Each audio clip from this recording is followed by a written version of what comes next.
പഴയ ജട്ടിയിൽ പ്രതീക്ഷ അർപ്പിച്ച് പാലക്കാട് CPM ജില്ലാ secretary EV Suresh Babu. MV Govindan രാഹുലിനെ തടയില്ല എന്ന് പറഞ്ഞിരുന്നു എങ്കിലും ഇന്നലെ DYFI ഒരു നാണംകെട്ട ജാഥ പാലക്കാട്ട് നടത്തിയിരുന്നു. അതുപോലെ ഇന്ന് CPM-ന്റെ പാലക്കാട് ജില്ലാ സെക്രട്ടറി EV സുരേഷ് ബാബു വളരെ നാണംകെട്ട, വളരെ തരംതാണ ഒരു പ്രസ്താവന ഇന്ന് മാധ്യമങ്ങളുടെ മുന്നിൽ നടത്തുകയുണ്ടായി. ഈ പേര് പോലും നമ്മളറിയാം. ഇദ്ദേഹം രാഹുലിനോട് കടപ്പെടണം. കാരണം സ്റ്റേറ്റ് തലത്തിൽ ഇപ്രകാരമുള്ള പേരുകളൊക്കെ ഉയർന്നു വരുന്നത് ഈ രാഹുൽ വിഷയവുമായി ബന്ധപ്പെട്ട കാര്യങ്ങൾ സംസാരിക്കുന്നതിനോടനുബന്ധിച്ചിട്ടാണ് ഇത്തരം ആളുകളിലൊക്കെ ജനങ്ങൾ തിരിച്ചറിയുന്നത് എന്ന് ഇവർ നന്ദിയോടെ സ്മരിക്കണം. ഇയാൾ എന്താണ് പറഞ്ഞത്? രാഹുലിനെ വളരെ മോശമായ ഭാഷയിൽ വിമർശിച്ചു. അതിനുശേഷം ഷാഫി പറമ്പിലിനെയും വളരെ മോശമായ അശ്ലീല പരാമർശങ്ങൾ നടത്തി ഇദ്ദേഹം ഇകഴ്ത്തുവാൻ ശ്രമിച്ചു. കൃത്യമായ വ്യക്തിഹത്യയാണ് ഈ ജില്ലാ സെക്രട്ടറി നടത്തിയത്. അതിന് കൃത്യമായ മറുപടിയും ഷാഫി പറയുന്നുണ്ട്. ഈ ജില്ലാ സെക്രട്ടറിയോട് ചോദിക്കുവാനുള്ളത്, ഞങ്ങൾ ഇന്നലെ ചില കണക്കുകൾ നിരത്തിയിരുന്നു. കഴിഞ്ഞ തിരഞ്ഞെടുപ്പുമായി ബന്ധപ്പെട്ട പാലക്കാടൻ തിരഞ്ഞെടുപ്പുമായി ബന്ധപ്പെട്ട ചില കണക്കുകൾ ഇദ്ദേഹത്തോട് ഞങ്ങൾ ഇന്നലെ ചോദിച്ചിരുന്നു. പാലക്കാട്ട് 3-ാം സ്ഥാനത്തേക്ക് തള്ളിപ്പോയ ഇത്രയുമൊക്കെ നാണംകെട്ട പരിപാടികൾ, സരിനെ അടക്കം കോൺഗ്രസിൽ നിന്ന് ഒരു അമേദ്യത്തെ വാരിക്കൊണ്ടുപോയി വലിയ വാർത്താ പ്രാധാന്യമുള്ള വിഷയമാണ് എന്നൊക്കെ കൊട്ടിഘോഷിച്ചിട്ടും ഇത്രയും പെടാപ്പാട് വിട്ടിട്ടും നാണംകെട്ട പരാജയം, അതായത് 3-ാം സ്ഥാനത്തിലേക്ക് നാണംകെട്ട തോൽവി ഏറ്റുവാങ്ങുന്നത്. അതായത് BJPക്കും പിന്നിൽ സംസ്ഥാനം ഭരിക്കുന്ന പാർട്ടിയുടെ സ്ഥാനാർത്ഥി പാലക്കാട് 3-ാം സ്ഥാനത്തേക്ക് ഏതാണ്ട് 26% മാത്രം മേടിച്ച് നാണംകെട്ട പരാജയം ഏറ്റുവാങ്ങിയെങ്കിൽ അതിന് ഇപ്രകാരമൊന്നും നിങ്ങൾ പറഞ്ഞിട്ട് കാര്യമില്ല. നിങ്ങൾ ഈ പറയുന്ന ചെറുപ്പക്കാരനെ വമ്പിച്ച ഭൂരിപക്ഷത്തിൽ ഏതാണ്ട് 48% വോട്ടുകൾ നേടി വിജയിച്ച ജനങ്ങൾ, പാലക്കാട്ടുകാർ അദ്ദേഹത്തെ ജയിപ്പിച്ചുവെങ്കിൽ ഈ CPM ജില്ലാ സെക്രട്ടറി ഓർക്കേണ്ടുന്നത് പാലക്കാട് നിങ്ങളുടെ പ്രസക്തി എന്താണ്? നാട്ടുകാർക്കോ നിങ്ങളെ വേണ്ട. ഇത്തരം പഴയ ജട്ടികളുമായി, അപവാദകഥകളുമായി ഉറപ്പുള്ള ആണുങ്ങൾ അങ്ങനെയാണ്. അവർ പല കാര്യത്തിനും പോവും. അത് സ്വാഭാവികമാണ്, അത് മനുഷ്യ സഹജമാണ്. ഇത്തരം നാറിയ കഥകളുമായി 10 വർഷം സംസ്ഥാനം ഭരിച്ചിട്ടും മറ്റ് വികസന കാര്യങ്ങളൊന്നും ഇല്ലാത്തത് കൊണ്ടാവാം പാലക്കാട്ട് ഇത്തരം നാറിയ വിഷയങ്ങളുമായി, വ്യക്തിഹത്യയുമായി, അളിഞ്ഞ അപവാദ കഥകളുമായി തങ്ങളുടെ കൂട്ടത്തിൽ ഒരു കോഴി ഫാം നടത്തുവാൻ ആവശ്യമായ ആഭാസന്മാരും വൃത്തികെട്ടവന്മാരും ഉണ്ടെന്നിരിക്കെ അതെല്ലാം ബോധപൂർവം മറന്ന് ഷാഫിയെ പോലെയുള്ള ജനങ്ങളെ ഇഷ്ടപ്പെടുന്ന ചുറിയുറുക്കുള്ള നേതാക്കന്മാരെ അപമാനിക്കുവാൻ വരുന്നത് മറ്റൊരു വിഷയവുമില്ലാത്തത്. ഭരണം പിടിക്കുവാൻ സരിതയെ ഉപയോഗിച്ചു. ഇതുപോലുള്ള ഓരോ സമയത്തും ഈ അഭിസാരികമാരെ ഇറക്കി ഭരണം പിടിക്കുവാൻ ശ്രമിക്കുന്ന ഈ പാർട്ടിക്ക് പാലക്കാട്ടും ഇത്തരം പഴയ ജട്ടികൾ തപ്പിപ്പോകേണ്ടുന്ന ആവശ്യം ആണ് എന്ന് ജനങ്ങൾ തിരിച്ചറിയേണ്ടിയിരിക്കുന്നു. പാലക്കാട് യാതൊരു വികസനവും ഇവന്മാർക്ക് പറയുവാനില്ല. ഇനി ഒരു അവസരം കൂടി കിട്ടിയാൽ ഇവർ എന്ത് ചെയ്യുമെന്ന് പറയുവാനില്ല.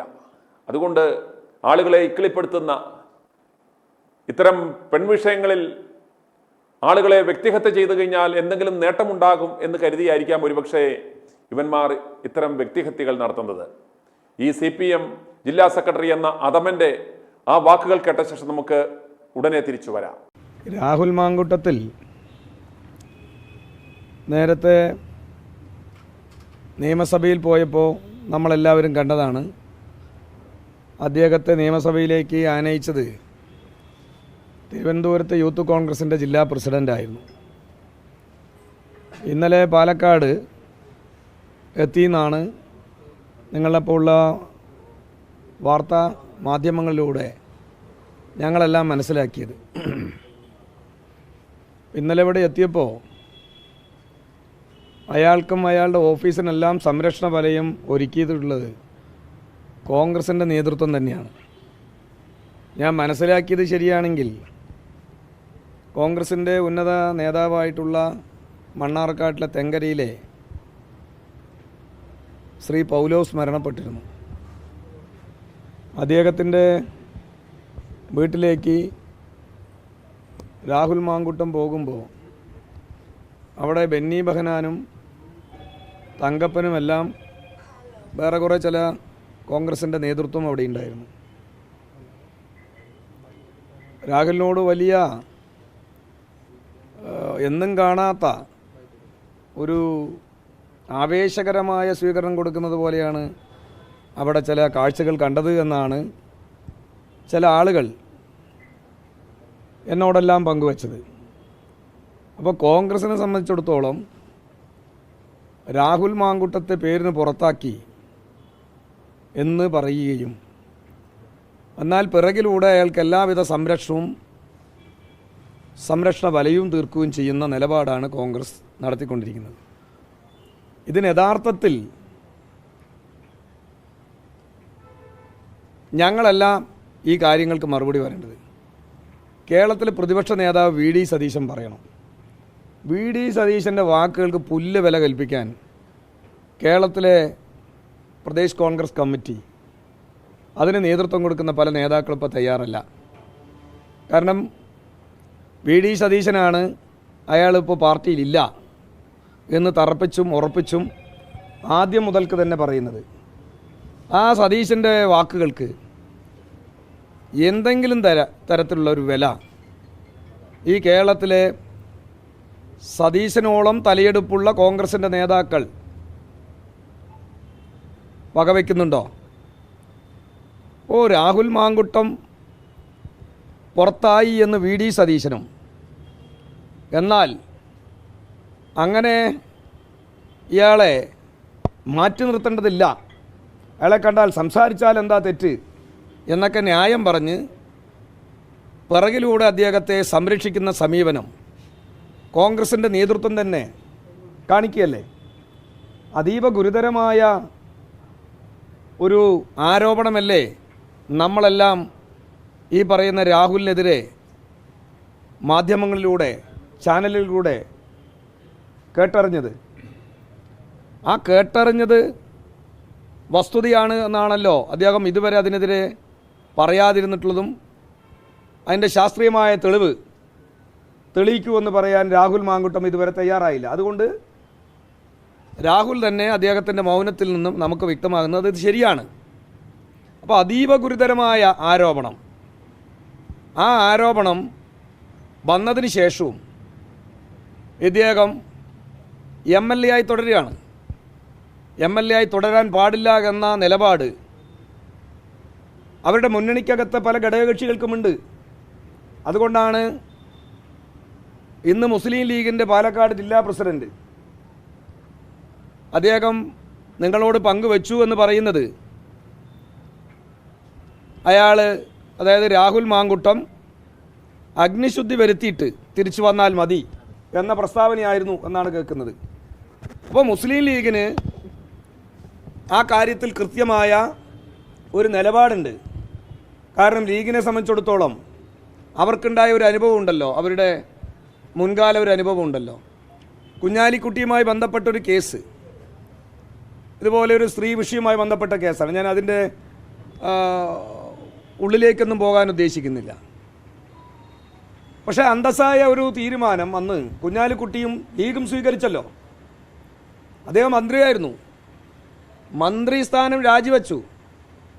ഇപ്പോൾ ലീഗ് അന്ന് കാണിച്ച ഒരു രാഷ്ട്രീയ മര്യാദ, അന്തസ്, ഈ കോൺഗ്രസ് ഇത്രയും വലിയ ആരോപണ വിധേയനായ ഒരുത്തൻ MLA ആയി തുടരുക, ആ MLA ആയി തുടരുന്ന ഘട്ടത്തിൽ തന്നെ വി ഡി സതീശൻ പറയുകയാണ് അദ്ദേഹത്തിന് പുറത്താക്കിയെന്ന്. എന്നാൽ കുറേ കോൺഗ്രസിൻ്റെ നേതൃത്വം എന്ന് പറയുന്നത് അയാൾ എവിടെയെല്ലാം പോകുന്നുണ്ടോ അവിടെയെല്ലാം അയാൾക്ക് വേണ്ട സംരക്ഷണം കൊടുക്കുന്നു. പിന്നെ എന്ത് പുറത്താക്കല? ഞങ്ങളൊരു കാര്യം ഉറപ്പിച്ച് പറയാം, ഞങ്ങൾ പ്രതിഷേധം നല്ലതുപോലെ തുടരും. വ്യാപകമായ പ്രതിഷേധം ഈ മണ്ഡലത്തിൽ, പ്രത്യേകിച്ച് വനിതകളെ കേന്ദ്രീകരിപ്പിച്ചുകൊണ്ടും അവരുടെ നേതൃത്വത്തിലും മഹിളാ അസോസിയേഷനും SFIയും DYFIയും ശക്തമായ പ്രതിഷേധം രാഹുൽ മാങ്കുട്ടം രാജിവെക്കണമെന്ന് ആവശ്യപ്പെട്ടുകൊണ്ട് തന്നെ ഉയർത്തിക്കൊണ്ടുവരും. ഇന്നലെ ഞങ്ങളൊരു പ്രത്യേക പ്രതിഷേധം നടത്തിയത് കണ്ടതാണല്ലോ DYFI. ആ രൂപത്തിൽ ജനങ്ങൾക്കാകെ ഈ കാര്യങ്ങൾ ബോധ്യപ്പെടുത്തുന്ന തരത്തിൽ ഞങ്ങൾ ഈ കാര്യങ്ങൾ ഉയർത്തിക്കൊണ്ടുവരും.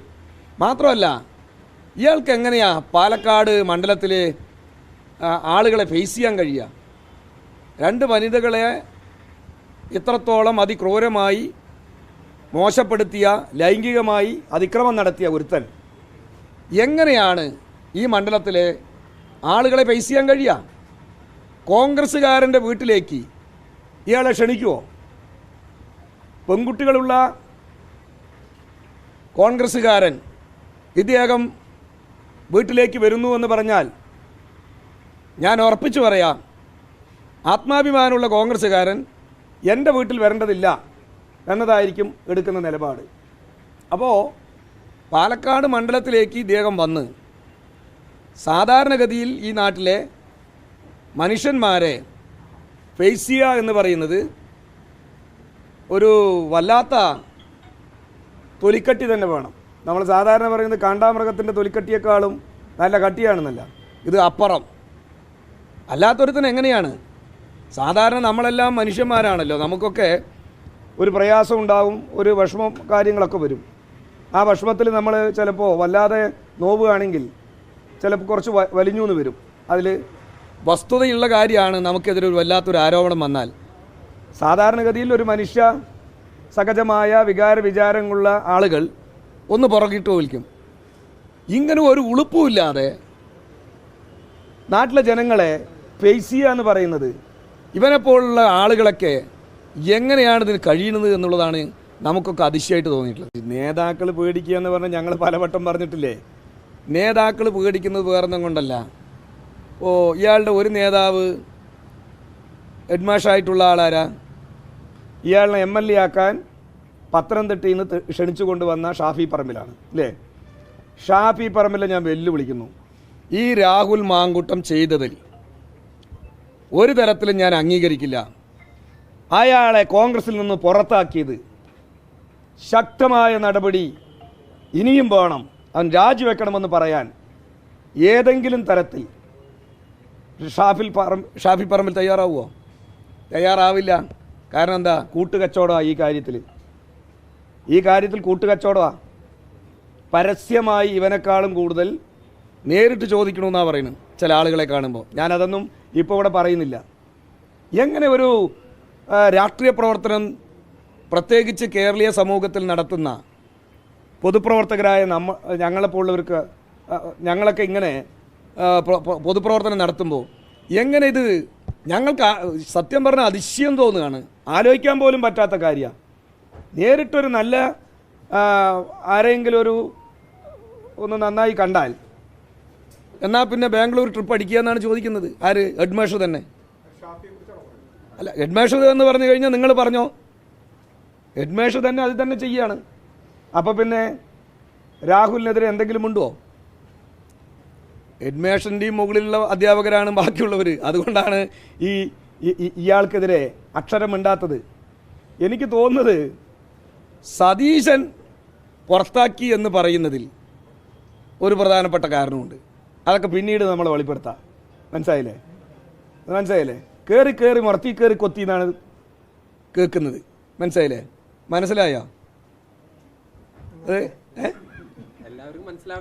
അല്ല, അതായത് നമുക്ക് നമ്മുടെ തടിയിൽ തന്നെ തട്ടും തോന്നി എന്ത് ചെയ്യും എന്നാൽ പിന്നെ കാരണം ഈ രൂപത്തിലുള്ള ഇടപെടലാണ് പൊതുവെ കോൺഗ്രസിൻ്റെ നേതൃത്വം. അവരിങ്ങനെയെല്ലാം ലൈംഗിക അതിക്രമം ചെയ്യുന്നവർക്കെതിരെ വാക്കനക്കാൻ ഒരു ഘട്ടത്തിലും തയ്യാറാകില്ല. നിങ്ങൾ ആലോചിച്ച് നോക്കൂ, ഞങ്ങളുടെ എല്ലാം പാർട്ടിയിലാണ് ഇങ്ങനെയെങ്കിൽ നിങ്ങളൊന്ന് നന്നായി ആഘോഷിച്ചിട്ടുണ്ടാവും. ഒന്ന്. രണ്ടാമത്, ഞങ്ങളുടെ പാർട്ടിയുടെ അയലത്ത് നിർത്തുമോ? ഞങ്ങളുടെ പാർട്ടിയുടെ ഒരു 7 അയലത്ത് നിർത്തുമോ അങ്ങനെയുള്ളവരെ? അല്ല, ഞാൻ പറയണത് നിങ്ങൾ ഈ ഏതോ കാലത്ത് പാർട്ടിയുടെ എന്താ പറയുക സ്ഥാനാർത്ഥിത്വം അല്ലാത്ത കാലത്തുള്ള കാര്യങ്ങളെക്കുറിച്ച് നിങ്ങൾ ഇതിനി സമാനവൽക്കരിക്കണ്ട. മുകേഷ് എന്ന് പറയുന്ന ഒരു പ്രത്യേക മേഖലയിലെ സിനിമാ മേഖലയിൽ നിന്ന് ആ രംഗത്ത് നിന്ന് ഒരു സ്വതന്ത്ര സ്ഥാനാർത്ഥിയായി അല്ലെങ്കിൽ CPM സ്ഥാനാർത്ഥിയായി മത്സരിക്കുന്നു. എൻ്റെ അറിവ് ശരിയാണെങ്കിൽ അയാൾ പാർട്ടി മെമ്പറൊന്നുമല്ല. മനസ്സിലായില്ലേ? അയാൾ സിനിമാ നടൻ, സിനിമാ ലോകത്ത് ഏതോ കാലത്ത് ഒരു കാര്യം നടന്നതിന് നിങ്ങളിപ്പോൾ ഈ യൂത്ത് കോൺഗ്രസിൻ്റെ സംസ്ഥാന പ്രസിഡൻറ്റ്, സജീവമായ കോൺഗ്രസിൻ്റെ നേതാവ്, ആ നേതാവിനെയും നിങ്ങൾ മുകേഷിനെ എങ്ങനെയാണ് ഈ സമാനവൽക്കരിക്കുന്നത്? ശരിയാണോ അത്? നിങ്ങൾ തന്നെ ആലോചിക്കൂ. നിങ്ങളുടെ യുക്തിക്ക് അത് ശരിയാണെന്ന് തോന്നുന്നുണ്ടോ? അപ്പം നിങ്ങളെന്താ ചോദിച്ചാൽ ഞങ്ങളോട് ചോദ്യം എറിയാൻ എന്നാൽ പിന്നെ മുകേഷ് ഇരിക്കട്ടെ, അതല്ലല്ലോ വേണ്ടത്. അല്ല, പി കെ ഞാൻ പറയട്ടെ, PK ശശി അന്നത്തെ വിഷയത്തിൽ ഞങ്ങൾ ശക്തമായ നിലപാട് സ്വീകരിച്ചതാണ്. PK ശശിയെ പാർട്ടിയിൽ നിന്ന് സസ്പെൻഡ് ചെയ്തു. PK ശശിയെ പാർട്ടിയിൽ നിന്ന് 1 വർഷത്തേക്ക് സസ്പെൻഡ് ചെയ്തു. എന്നിട്ടാണ് അദ്ദേഹം തിരിച്ചു വന്നത്. പിന്നീട് പാർട്ടിയിൽ അദ്ദേഹത്തിൻ്റെ ഇത്തരം കാര്യങ്ങളെല്ലാം മാറ്റി നിർത്തി പാർട്ടിയുടെ അച്ചടക്ക ബോധമുള്ളൊരു പ്രവർത്തനമായി പ്രവർത്തിച്ചപ്പോൾ അദ്ദേഹത്തിന് തിരിച്ചു വരാൻ കഴിഞ്ഞു. ഇപ്പോൾ അദ്ദേഹത്തിനുള്ള നടപടി അതിൻ്റെ പേരിലല്ല. അത് മനസ്സിലാക്കുക. നിങ്ങൾ എല്ലാത്തിനെയും കൊണ്ട് ഈ രാഹുലിൻ്റെ വിഷയത്തിൽ ചേർത്തണ്ട. എല്ലാത്തിനെയും കൊണ്ട് രാഹുലിൻ്റെ വിഷയത്തിൽ ചേർത്തണ്ട കേട്ടാ. പാലക്കാട് CPM ജില്ലാ സെക്രട്ടറി EV സുരേഷ് ബാബു പറഞ്ഞത് കേട്ടല്ലോ. എത്ര മോശമായ, എത്ര മ്ലേച്ഛകരമായ പരാമർശമാണ് ഇയാൾ നടത്തുന്നത്. എന്തെങ്കിലും ഒരു തെളിവിൻ്റെ അടിസ്ഥാനത്തിലാണോ ഇത്തരം ദുഷിച്ച ആരോപണങ്ങൾ ഇവർ നടത്തുന്നത്? എന്നാൽ ഇവരുടെ കൂട്ടത്തിലുള്ള മുകേഷ് MLA, ശശീന്ദ്രൻ, ശശി തുടങ്ങിയ ഒരു നീണ്ട നിര തന്നെ ആഭാസന്മാരുടെ ഒരു സംസ്ഥാന സമ്മേളനം വിളിച്ചു കൂട്ടുവാൻ പറ്റുന്ന തരത്തിലുള്ള ആളുകൾ ഇരിക്കെ ജില്ലാ സെക്രട്ടറിയുടെ കട്ടിലിനടിയിൽ ക്യാമറ വെച്ചവന്മാർ നിന്ന് പറയുന്നത് കേൾക്കുക. എത്ര മ്ലേച്ഛകരമായ കാര്യങ്ങളാണ്. എന്നാൽ ഇവരുടെ നേതാക്കന്മാർക്കെതിരെ ആരോപണങ്ങൾ വരുമ്പോൾ കണ്ടോ, പോലീസ് അന്വേഷണം, ക്രൈംബ്രാഞ്ച് അന്വേഷണം, എത്ര ദ്രുതഗതിയിലാണ് അന്വേഷണവും കാര്യങ്ങളുമെല്ലാം മുന്നോട്ട് പോകുന്നത്. അല്ലാത്തവരെ സംബന്ധിച്ചിടത്തോളം ഇത്തരം യാതൊരു തെളിവുമില്ല, പരാതിക്കാരില്ല എങ്കിൽ പോലും സ്വമേധയാ കേസെടുക്കുക, അവരെ സംശയത്തിൻ്റെ നിഴലിലെത്തുക, എന്നിട്ട് ആ വിഷയം നീട്ടി പരമാവധി തിരഞ്ഞെടുപ്പ് വരെ കൊണ്ടുപോവുക. അങ്ങനെ 1ാം പിണറായി സർക്കാർ അധികാരത്തിലേറിയത് സരിത എന്ന പിൻബലത്തോടെയായിരുന്നു 1ാം പിണറായി സർക്കാർ അധികാരത്തിലെത്തിയത്. 2ാമതും ഇതുപോലെ തന്നെ. ഇപ്പോൾ 3ാം തുടർ ഭരണവും ഇവർ ഒരുക്കുവാൻ ശ്രമിക്കുന്നത് ഇതുപോലെയുള്ള ഏതെങ്കിലും ഒരു ജട്ടിയുടെയോ പാവാടയുടെയോ പിൻബലത്തിലാണ്. ഇവരുടെ ശരിക്കൊരു ഇലക്ഷൻ മാനിഫെസ്റ്റോ എന്ന് പറയുന്നത് നമുക്ക് സംശയിക്കേണ്ടിയിരിക്കുന്നു. 2026 തെരഞ്ഞെടുപ്പിനെ ഇവർ അഭിമുഖീകരിക്കാൻ പോകുന്നത് പഴയ ജട്ടിയും പാവാടയും ഉപയോഗിച്ചാണ്. ഇതാണ് ഇവരുടെ ഇലക്ഷൻ മാനിഫെസ്റ്റോ എന്ന് നമ്മൾ സംശയിക്കേണ്ടിയിരിക്കുന്നു. i2i News, an eye for truth. i2i News subscribe ചെയ്തിട്ടില്ലാത്തവർ ഇപ്പോൾ തന്നെ സബ്സ്ക്രൈബ് ചെയ്യുക. നോട്ടിഫിക്കേഷൻ ലഭിക്കുവാൻ ബെൽ ബട്ടണും അമർത്തുക.